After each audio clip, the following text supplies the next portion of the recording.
Students हम बात करेंगे प्रॉब्लम के ऊपर जो कि लीनियर एंड क्वाड्रेटिक फंक्शंस के ऊपर बनाए गए। मतलब फंक्शन क्या होता है, एक प्रोसेस का नाम है जिसमें कि हमारे पास दो वेरिएबल्स होते हैं। एक वेरिएबल इनपुट के तौर पे या डोमेन के तौर पे यूज होता है जिसे कि हम इंडिपेंडेंट जो है वेरिएबल कहते हैं, जो कि प्रोसेस होने के बाद कुछ प्रोसेस होने के बाद एक रिजल्ट देता है जो कि रेंज या जिसे हम कहते हैं कि ये क्या है जी, हमारे पास आउटपुट है। ठीक है, आउटपुट है जो कि हमें मिलती है, जो कि डिपेंड कर रही होती है इनपुट के ऊपर।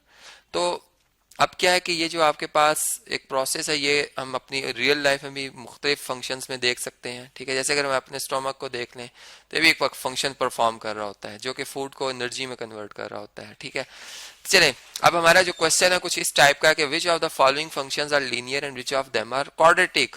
मतलब देखें लीनियर फंक्शंस क्या होते हैं, ऐसे फंक्शंस, मैं यूं कहूंगा कि ऐसा एक्सप्रेशन या ऐसा प्रोसेस जिसमें कि जो आपके पास वेरिएबल शामिल हो रहा है उसकी पावर 1 हो।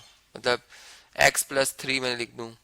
ठीक है, तो जारी बात है x+3 एक वेरिएबल है, x की वैल्यू में इंसर्ट करूंगा तो मुझे एक आंसर मिलेगा जो कि वो भी एक वेरिएबल होगा। मतलब वो कांस्टेंट नहीं होगा, वो वेरिएबल ही होगा। जारी बात है मैं x1 लिखूंगा तो 4 आएगा, x2 लिखूंगा 5 आएगा, 3 लिखूंगा 6 आएगा। तो वो भी चेंज हो रहा है, लेकिन वो चेंज इसकी वजह से हो रहा है, वो डिपेंड कर रहा है और ये इंडिपेंडेंट है। ठीक है, तो इसलिए हम लिख देंगे y is equal to x+3 और ये एक लीनियर हमारे पास इक्वेशन बन जाएगी। या अगर फंक्शन कहूँ तो एक प्रोसेस का नाम है। ठीक है, जिसमें कि ऑर्डर पेयर्स मिल रहे होते हैं, बाइनरी रिलेशंस बन रहे होते हैं। हम रेंज डोमेन दोनों को ऑर्डर पेयर की फॉर्म में लिखते हैं। तो देखें ये एक सेट बिल्डर फॉर्म है एक फंक्शन की, जो कि इससे पिछले लेक्चर में मैंने काफ़ी डिटेल में आपको बताया कि कैसे हम जो है बिल्ड करते हैं बिल्डर फॉर्म। ठीक है, मतलब एक कंस्ट्रक्शन हो रही होती है हमारे जहन में कि ये फंक्शन, इसकी प्रॉपर्टीज कुछ ऐसी हैं, इसकी रेंज ऐसी होगी, इसकी डोमेन में ये एलिमेंट्स होंगे। तो ये है सेट बिल्डर फॉर्म। ठीक है, तो इसमें या फंक्शन बिल्डर फॉर्म। तो अब देखें इसमें और जो ऑर्डर पेयर्स आ रहे हैं इसमें पहले एब्सिसा की बात हो रही है, बाद में ऑर्डिनेट की बात हो रही है। मतलब पहले डोमेन की और बाद में रेंज की बात होती है। और इसमें जो रिलेशन है 3x+y=2, इसमें अगर आप देखें तो x और y दोनों की पावर 1 है। दोनों की पावर 1 होने की वजह से मैं कहूंगा कि ये क्या है, हमारे पास एक लीनियर इक्वेशन है। ठीक है, एक लीनियर रिलेशन है। और इस रिलेशन जारी बात है x की वैल्यू में लिखूंगा तो y की वैल्यू जो मिलेगी मुझे वो ऑर्डर पेयर्स बनाती जाएगी। जैसे फर्ज करें मैं अगर यूं कहूं कि for x belong to natural numbers, तो y भी नेचुरल नंबर्स से ही बिलोंग करेगा। या चलें देखते हैं y किससे बिलोंग करता है। अगर मैं y सेपरेट करूं तो y क्या आएगा, 2-3x। चलें y जो है वो इंटीजर से भी बिलोंग कर सकता है, क्योंकि देखें इसमें जब मैं x की जगह 1 लिखूंगा तो 2-3 कितना आएगा, -1। तो -1 नेचुरल नंबर नहीं है, तो y बिलोंग कर रहा है हमारा इंटीजर्स को। लेकिन जो ऑर्डर पेयर बनेगा, मैंने x को 1 लिखा तो y मेरे पास कितना आया, -1 आया। मैं x को 2 लिखता हूँ, यहाँ पे मैं x की जगह 2 लिखूंगा तो ये 2-3 2 टाइम्स 6 होता है, 2 में से 6 निकाल दें -4 आ जाएगा। ठीक है, मतलब कहने का मकसद ये है कि ये ऑर्डर पेयर्स इस तरह से बनते जाएंगे इस तरतीब में। तो डोमेन रेंज भी आप जानते हैं, पहले फर्स्ट ऑर्डर पेयर के एलिमेंट्स डोमेन होते हैं और सेकंड के रेंज होते हैं। तो ये इस तरह से हमने पहचानना है कि ये फंक्शन हमारा लीनियर है या क्वाड्रेटिक है। तो ये तो फर्स्ट हमारा लीनियर है। ठीक है, इधर मैं लिख देता हूँ कि ये लीनियर फंक्शन है, लीनियर फंक्शन है। ठीक है, इसके डिटेल मैंने आपको बता दी है। अब इससे नेक्स्ट लेक्चर में मैं इसके ग्राफ भी ड्रॉ करके बताऊंगा आपको कि प्लॉटिंग कैसे की जाती है लीनियर फंक्शंस की ग्राफ के ऊपर। इसी तरीके से अगर आप सेकंड देखें तो इसमें भी ऑर्डर पेयर्स आ रहे हैं, सच डैट, ये सिंबल आपको मैंने पहले ही बताया हुआ, इसको दोबारा मैं रीड करके बता देता हूँ, सच डैट। ठीक है, और ये भी सिंबल सच डैट का ही है, दोनों सिंबल एक ही मतलब मीनिंग दे रहे हैं, सच डैट। और इसमें क्या है 3x-2y² = 6। अब देखें जो वेरिएबल है इसकी एक्सपोनेंट, ये एक्सपोनेंट होती है जी, एक्सपोनेंट जो है या पावर जो है वो चेंज हो गई है, वो 2 हो गई है। अब मैं इसे लीनियर नहीं कह सकता। ठीक है, इसे मैं लीनियर नहीं कह सकता, लेकिन ये पोलिनोमियल एक्सप्रेशन जरूर है। एक पोलिनोमियल मतलब ये साइड अगर आप देखें लेफ्ट साइड तो ये एक एक्सप्रेशन है और ये राइट पे भी एक्सप्रेशन, और बीच में इक्वालिटी एक रिलेशन है बराबर का। तो मैं ओवरऑल कह सकता हूँ कि ये एक क्वाड्रेटिक जो है वो हमारे पास एक्सप्रेशन है, जिसमें कि y हमारे पास जो है वो एक मतलब जो है वो वेरिएबल है। ठीक है, अब चले इसमें इसको मैं अगर सिंपल बनाऊं, उसको हम रीड स्टडी करें अगर, मतलब इससे हम रिजल्ट डिड्यूस करें तो क्या आएगा हमारे पास जवाब, 3x-2y² = 6 आ रहा है। 6 इधर शिफ्ट कर लें, 2y² इधर शिफ्ट कर लें तो 2y² = आ जाएगा 6 - 3x। 6 - 3x।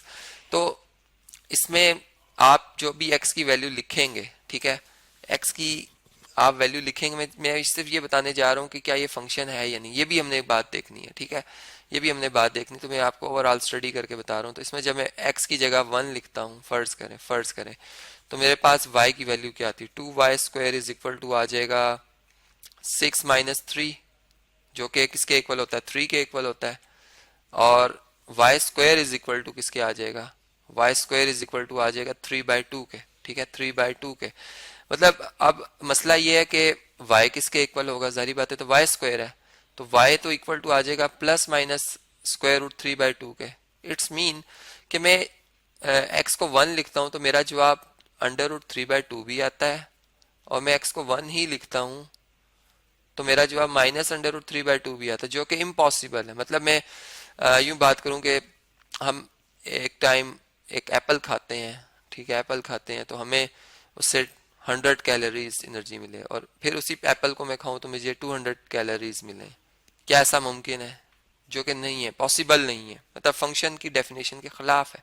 तो मैं कह सकता हूं कि ये जो हमारा सेकंड जो पार्ट है, ये एक फंक्शन ही नहीं है, ये फंक्शन ही नहीं है, क्योंकि अकॉर्डिंग टू डेफिनेशन कि हमने इस बात को भी देखना है कि ये क्या, ये जो रिलेशन लिखा हुआ है फंक्शन भी है या नहीं, ठीक है, तो ये तो फंक्शन ही नहीं है, डोमेन रिपीट कर रही है, तो यहाँ पे मैं लिखूंगा not a function, not a function. मतलब आप चीजों को स्टडी करेंगे, यहाँ से इस तरह से एनालिसिस करेंगे, उसके बाद अपना रिजल्ट जो आप रिड्यूस करेंगे। ये नहीं कि आप बस एक्सपोनेंट को देख के बता देंगे कि ये क्वाड्रेटिक है या नहीं है। देखिए हमने इसको स्टडी किया तो हमें पता चला कि ये एक फंक्शन ही नहीं था, फिर क्वाड्रेटिक होना या लीनियर होना तो वो बात की बात है।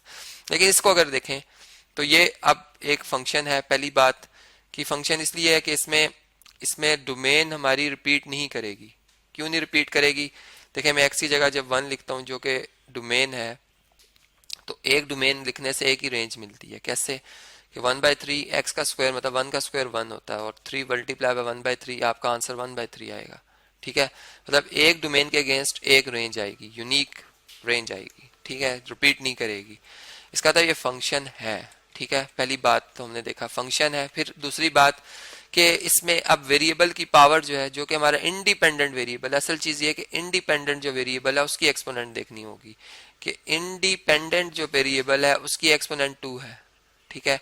उसकी एक्सपोनेंट 2 होने की वजह से मैं ये कहूंगा कि ये जो हमारा एक्सप्रेशन, ये जो एक रिलेशन लिखा हुआ है, जो ये एक फंक्शन बना रहा है, प्रोसेस होगा इसमें, ठीक है, ये क्या है, ये एक हमारे पास क्वाड्रेटिक है। तो यहां पर मैं से लिख दूंगा कि ये एक क्वाड्रेटिक फंक्शन है, क्वाड्रेटिक फंक्शन है, ठीक है जी, क्वाड्रेटिक फंक्शन है।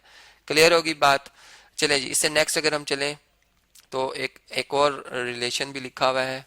अब देखें इसमें चूंकि जो वेरिएबल इंडिपेंडेंट वेरिएबल है, इसकी एक्सपोनेंट जो है वो 1/2 है, ठीक है, एक रैशनल नंबर है। 1/2 एक रैशनल नंबर है, ठीक है, एक रैशनल नंबर है, रैशनल एक्सपोनेंट है, जिसकी वजह से मैं कहूंगा कि ये लीनियर नहीं है, नॉट अ लीनियर फंक्शन, ठीक है जी। तो इस तरीके से आइंदा के लिए कहीं भी कोई रिलेशन लिखा होता है कि वो चेक करना होता है कि क्या वो फंक्शन है या नहीं है। फिर कि अगर फंक्शन है तो फिर वो कौन सी टाइप का है, लीनियर है, क्वाड्रेटिक है, क्यूबिक है या कॉर्टिक है, ठीक है। तो वो सारी बातें फिर हम इसको जो इंडिपेंडेंट वेरिएबल है उसकी एक्सपोनेंट से देख कर फिर उसको बताते हैं।